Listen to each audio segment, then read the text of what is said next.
करना चाहिए, यहाँ से और गिरावट एक्सेलरेट होती है, तो कहाँ पे आप नजरें गड़ाए बैठे हैं अपनी?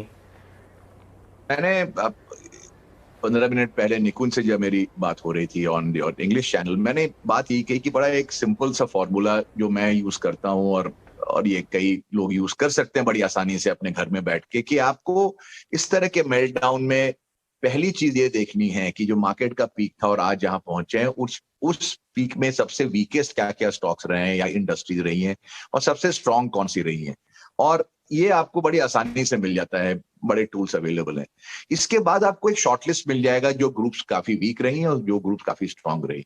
बाय एंड लार्ज इन्वेस्टिंग का एक ही जो मैंने देखा है कि एक लॉजिक जो ब्रॉडली काम करता है कि आपको स्ट्रेंथ बाई करना है, वीकनेस बाई नहीं करना है।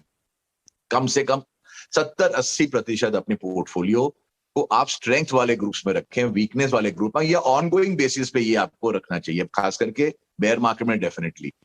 तो एक बार आपने वो शॉर्टलिस्ट कर लिया, उनके उसके बाद उनके नंबर्स का अध्ययन करना स्टार्ट करें, बिकॉज क्वार्टरली कई आ चुके हैं, कई भी अभी आएंगे अगले 15-20 दिनों में, मई के एंड तक।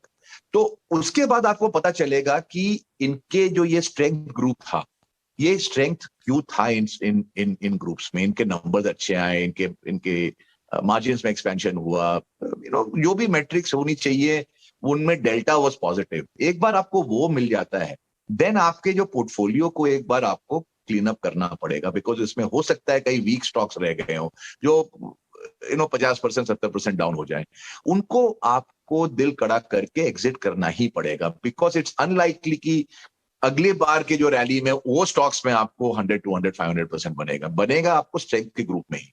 एंड वो बड़ा एक मेजर डिसीजन होता है, मेंटली एडजस्ट करना बड़ा मुश्किल होता है कि क्या यार अब 80% नीचे कैसे बेच दें, लेकिन वही एक्चुअली भलाई उसमें ही है कि आप अपने वीक स्टॉक्स को एग्जिट करके स्ट्रॉन्ग स्टॉक्स में जाएं जहां फंडामेंटली एंड प्राइस एक्शन दोनों चीज कंफर्म कर रहा। Mr. Shankar Sharma, good afternoon. It's great pleasure. Mr. Shankar Sharma, good afternoon. It's great pleasure talking to you. और ऑफ कोर्स आप यहाँ पर ग्रुप्स की बात कर रहे हैं, स्ट्रैटेजी की बात कर रहे हैं। एक तो महंगाई जो कि सबसे बड़ा सवाल इस वक्त बनता हुआ दिखा है, इन्फ्लेशन के डेटा भी लगातार आ रहे हैं और कंसर्न्स भी खड़ा कर रहे हैं।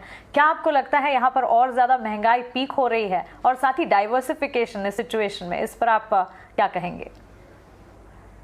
हाँ, तो महंगाई का जो ये तो रोटी कपड़ा मकान पिक्चर आई थी आई थिंक 1973-74 में, तो उसमें वो गाना था ना कि बाकी कुछ बचा तो महंगाई मार गई। तो वो तो इंडिया में inflation is a permanent problem, because India is always in general resource deficient. हमारे यहाँ आबादी ज्यादा है और रिसोर्सेस कम रही हैं। उस वक्त अनाज की कमी थी जो हमने पूरा किया, लेकिन ऑयल की कमी हमारे पास है, आज भी है। हम 80-90% 85% इंपोर्ट करते हैं। एंड वो अपने आप में ही एक बहुत बड़ा फैक्टर है कि वो जब बढ़ता है तो डाउनस्ट्रीम सब चीजें बढ़ जाती हैं प्राइस में, because logistics, storage, power cost, everything is linked ultimately to crude and to energy overall. तो इंडिया की वो परमानेंट प्रॉब्लम है इन्फ्लेशन। एंड उस इन्फ्लेशनरी सिचुएशन में हमें एज इन्वेस्टर्स क्या करना चाहिए?